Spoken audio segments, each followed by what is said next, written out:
morning, students. Today I will discuss about the design of reinforcement and the check for deflection of continuous RCC slab.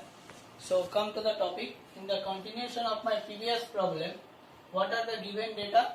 The given data are the volume of side 7 meter into 14 meter, the width of the wall that is 300 millimeter. There are 3 beams of width in the RCC continuous slab, that is 300 millimeter. The FCK, that means the characteristic compressive strength, that is 20 Newton per millimeter square. The FY, that is characteristic yield strength, that is 415 Newton per millimeter square. The length of the end span, effective length of the end span, that is 3.1 meter, and effective length of the intermediate span, that is 3.35 meter. The ultimate bending moment at mid of the end span, that is denoted by M1U, that is equals to 5.13 into 1.5 kilonewton meter, and the ultimate bending moment at support next to end support, that is M2U, equals to minus 5.98 into 1.5 kilonewton meter. The ultimate bending moment at middle of the intermediate support, that is M3U, equals to 4.67 into 1.5 kilonewton meter, and the ultimate bending moment at intermediate support, interior support, that is M denoted by M4U, that is minus 6.23 into 1.5 kilonewton meter. So these are the findings, and now we are interested about the distribution steel. So please write down the step number 6.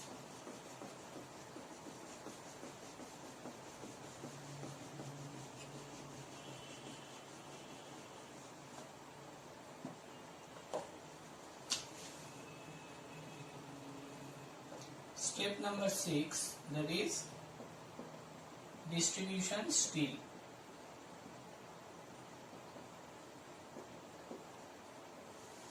Okay.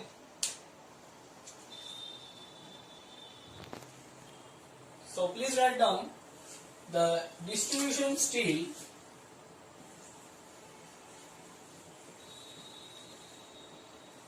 that is denoted by AST, that is actually 0.12% of 0.12% of per meter length of 120. So this is the value of the distribution steel. If we calculate this, you will get the value is 144 millimeter square. Now we have to choose the dia of bar. So let us choose the dia of bar, that is 8 millimeter. So easily we can calculate the spacing. What will be the spacing? Spacing means area of one bar into 1000 by AST required. Here area of one bar means pi by 4 into 8 square into 1000 by 144. So this is the value of spacing, which is equals to 349.3 millimeter, which we can approximate it 340 millimeter center to center. So this is the value of spacing. Now here is the criteria. Please write down the spacing should not be more than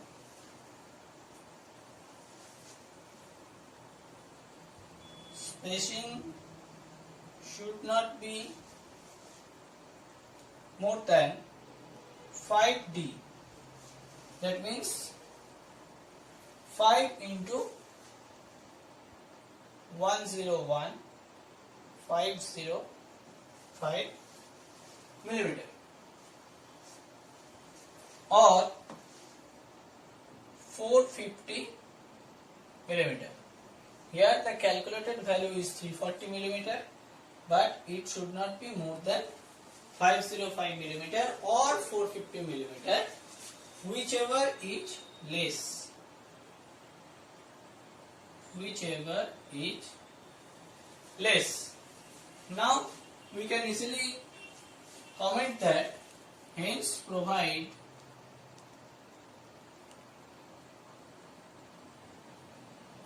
(8 millimeter) dia bar at the rate 340 millimeter center to center, because from these three values 340 millimeter is the least value. Okay. Now please write down the check for anchorage and development length at end support. So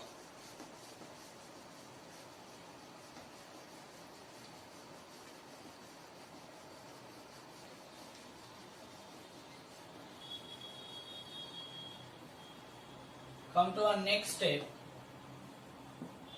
that is step number 7. Check for development length. Okay, so for this case, at end support we have to calculate it at end support. What will be the development length? The development length should be 47.5. The development length should be 47.5. That means 47 into 8 millimeter. If we calculate it, you will get 376 millimeter. Okay. Now at the end support, what will be the equation? At the end support, the equation should be 1.3 m1 by v plus L0 should be greater than equals to LD, which is denoted by LD. Okay. Now write down where what will be the value of M1. M1 will be 0.87 into Fy into AST into D minus 0.42 XU max. Okay. Now if we put the value, then what will be the equation? That is 0.87 into 415 into AST means half of 229, which we have already calculated, and D means 101 minus 0.42 into XU max. What is the XU max? Value for XU max for AP415, that is 0.48 into D. D means 101.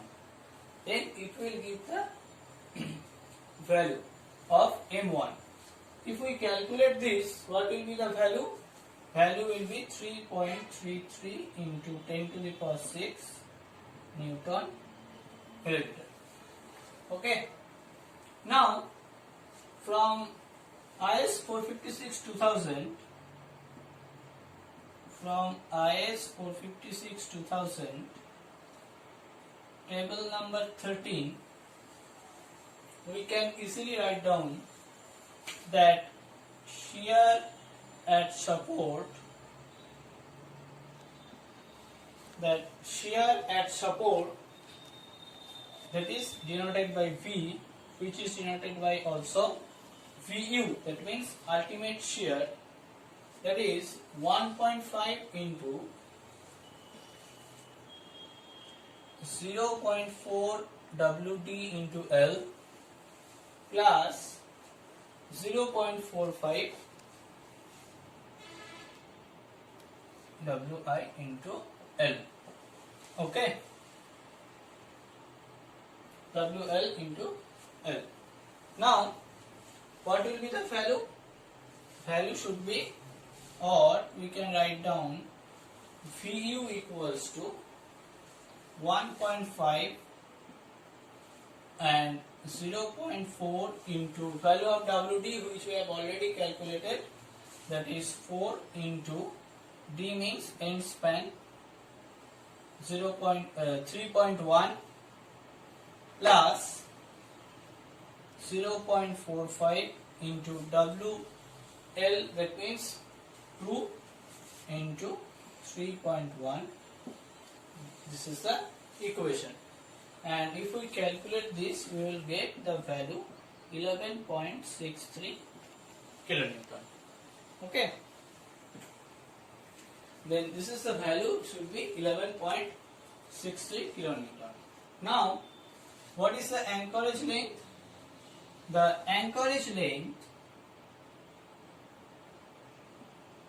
please write down, the anchorage length should be denoted by L0, that is equals to 300 by 2 minus 25.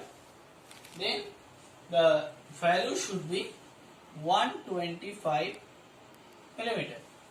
Okay, this is the anchorage length.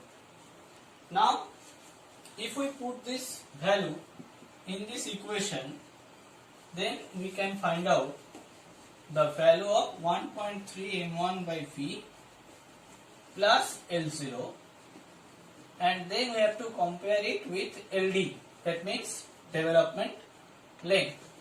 So put this value in this equation, that is 1.3 into m1 means 3.3 into 10 to the power 6.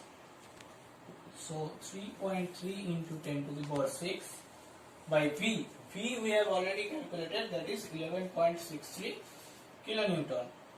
Here we have to convert it in Newton.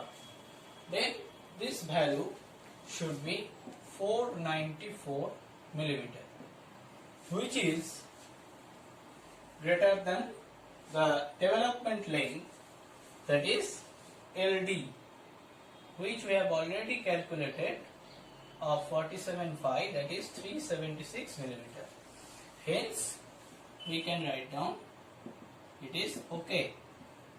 So, the slab is safe in development length and as well as in anchorage. Now, we have to check for shear. So, please go to the next step, that is step number 8, check for shear.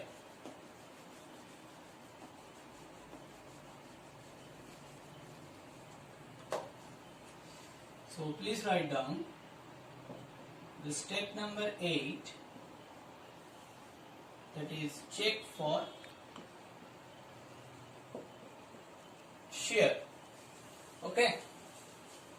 Now, for this case, the support next to end support has minimum shear force coefficient.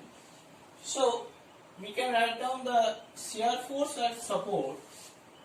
We can write down the shear force at support, that is denoted by Vu, that is equals to 1.5 into 0.6 WL into L plus 0.6 W D into L. Okay. So this is the equation.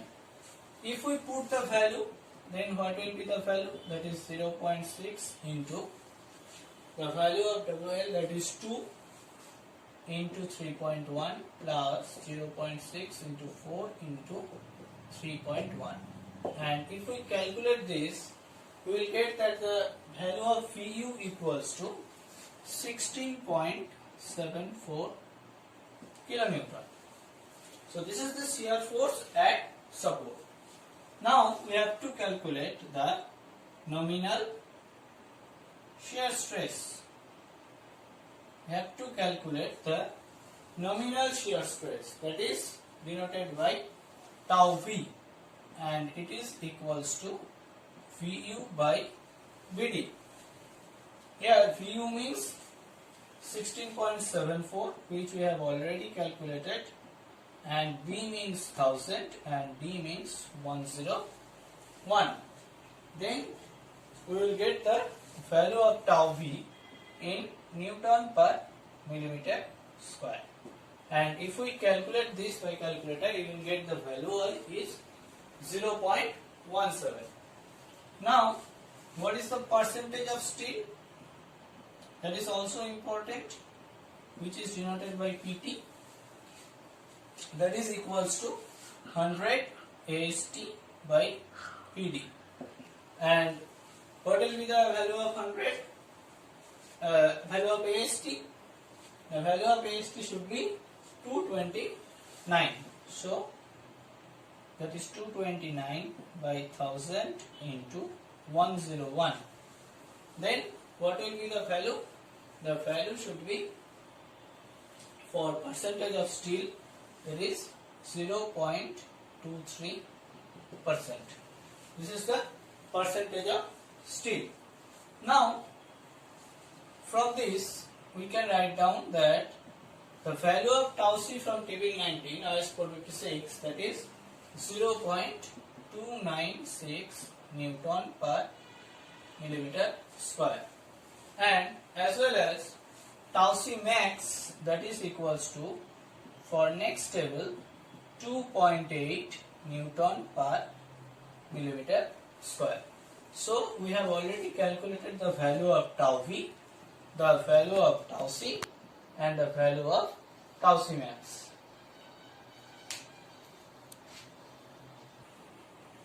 From here, so we can write down that tau V less than tau C less than tau C max. So we can easily write down that the slab is safe in shear. So the slab is safe in shear. Okay.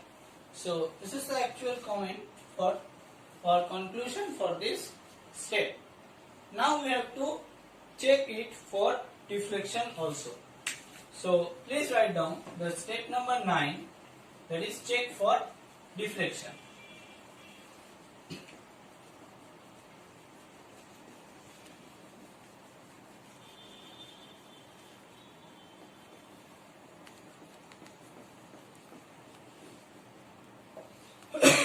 So please write down the step number 9, that is check for deflection.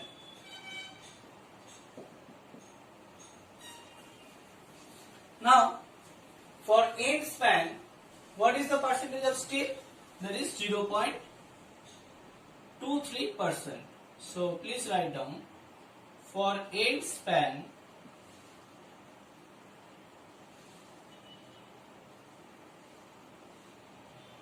the percentage of steel, that is denoted by PT, that is equals to 0.23%. So this is for end span. Now we have to calculate the modification factor. So from figure 4,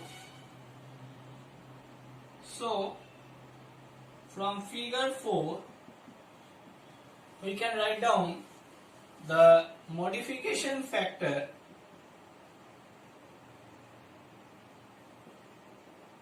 The modification factor, that is F1 that is equals to 1.6 from IS 456 2000. Okay. Now here there is no compressive reinforcement. So we can write down from figure 5 modification factor F2 that is equals to 1, as there is no compressive steel or reinforcement.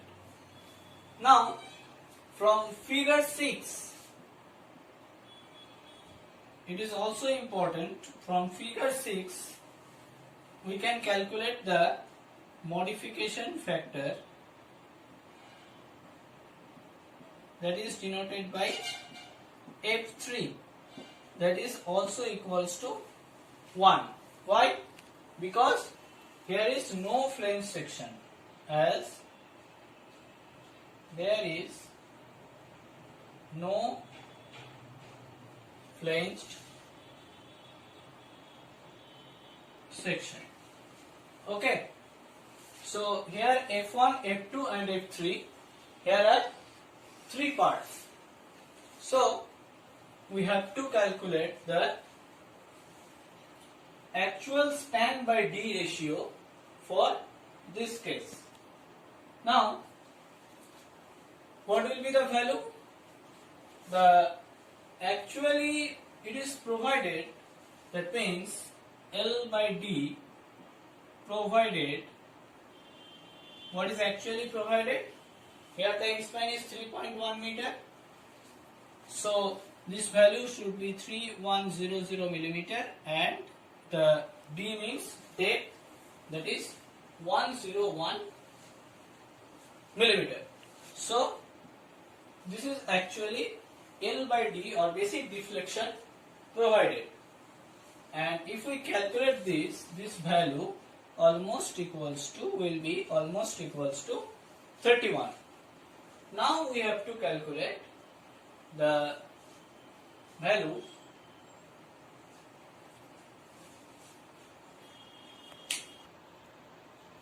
of permissible deflection, that means L by D maximum permissible, and that is equals to 23 into F1 into F2 into F3. And what will be the value? If we calculate this by calculator, you will get of 36.8. That is 36.8. So these are the two values.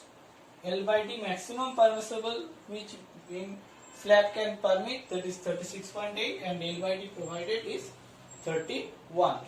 So from these two equations, or from these two values, we can write down that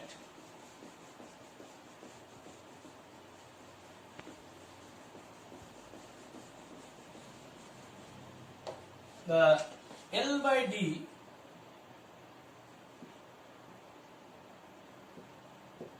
maximum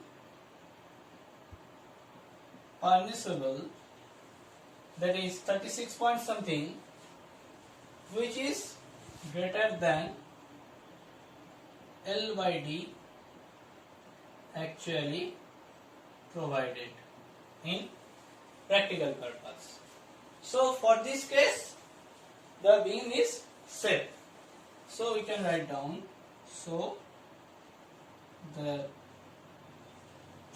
is slab, so the slab is safe in